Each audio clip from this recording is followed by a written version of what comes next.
Galileo decrees the universe heliocentric. He surveys centripetal motion around the giant Titan system. Jupiter loves Io, horned priestess in Argos, she who traipses through Chemis, and he also loves Europa, sister of the Tyrian Cadmus, who shed dragon's blood in Boeotialand. And he also loves Ganymede, keeper of the sparkling nectar, a descendant of fast-flowing Scamander. And he also loves Callisto, that most beautiful nymph who haunts fair Grecian hills.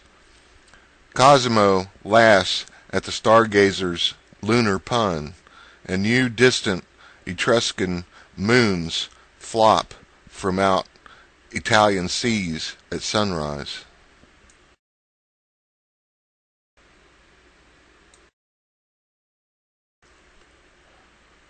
A spyglass makes the Jovian stars heavenly satellites of Czechoslovakia.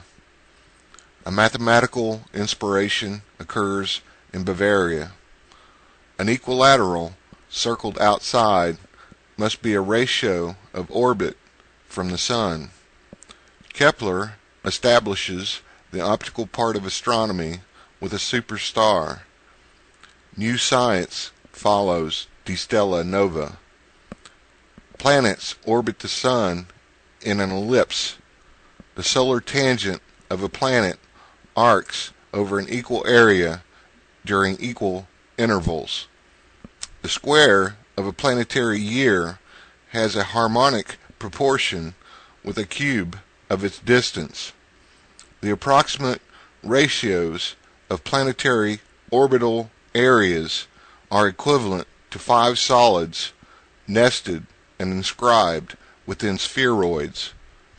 The descendant of a sorceress survives to discover planetary motions, and the polyhedra exist in galactic spheres.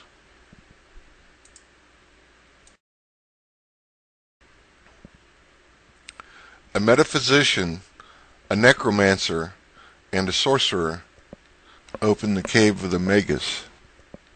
Artificial light illuminates the mausoleum interior. His epitaph is a prediction. The 13th decade shall unearth my mortal remains. Speculum and bell and scroll and triangulum are found near the sarcophagus. Reposing within is the embalmed body of a medieval traveler.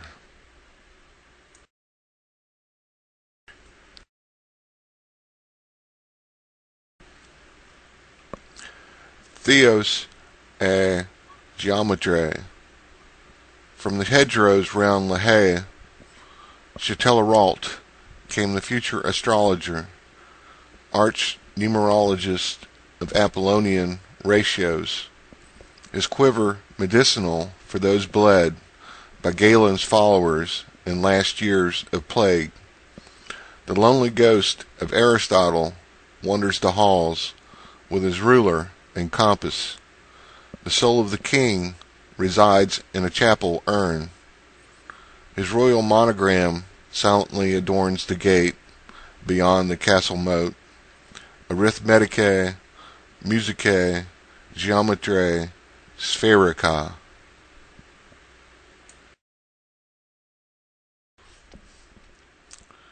His Eminence requests a dike, desires to fill the harbor of the Dutch. English bastards, sortie from the Isle of the Sun. This be not Holland, you disciples of the Swiss. His Majesty's Grecian sleuth blockades the light with a straight edge.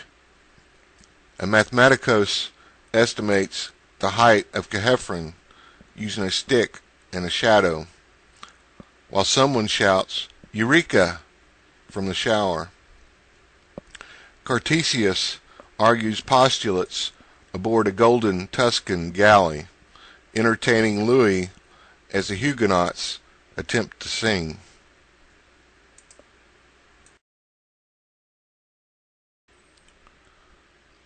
A Swedish queen loves the master of the foil. She's half his age, wants to know secrets of the soul's passion, sends the Viking fleet to Amsterdam on a last mission of pillage and plunder. Her admiral is under orders, distracts a loquacious French aristocrat living in exile, perturbing the Inquisition and Dutch Calvins with his hyper-rational reductions. Soul and body are distinct, but in union.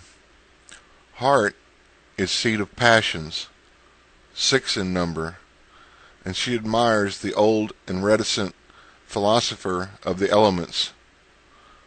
Matter and spirit, dodecahedron, resolved into its parts, experimented upon. Let us do in the laboratory studies of our spirits, observations of motions, emotive. Fun science of desire, but dream of what a wretch we might create. Counter-emissaries of intrigue, they were lurking in wait in Stockholm. A queen and a philosopher made for a most potent elixir, divided palace and realm. Beware, Cartesius, of your mystical science, visionary martyr of Saint Germain.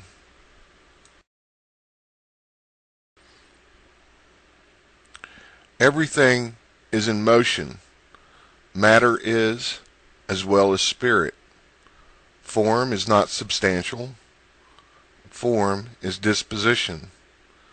The physicist of the future wears a wig, powder, and satin. Quantums are opposing Cromwell.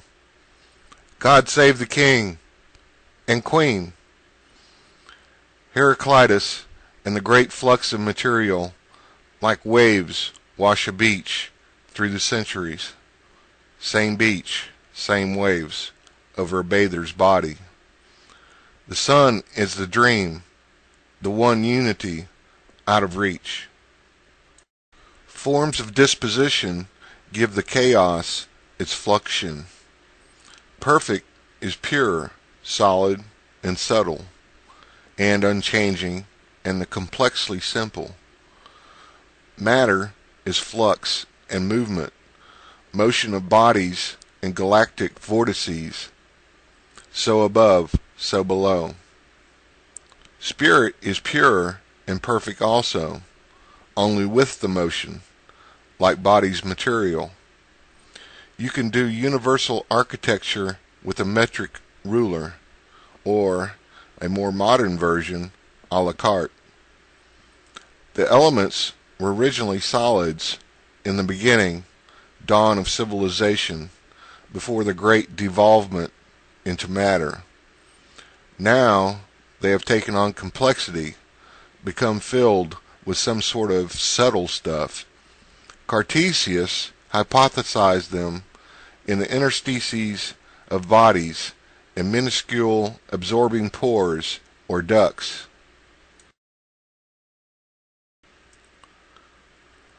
Atomic kyklon of the 7 stars dissolves into a miniature world of microscopic globules, whirling ever which direction in antimatter, gravity, radioactive fields.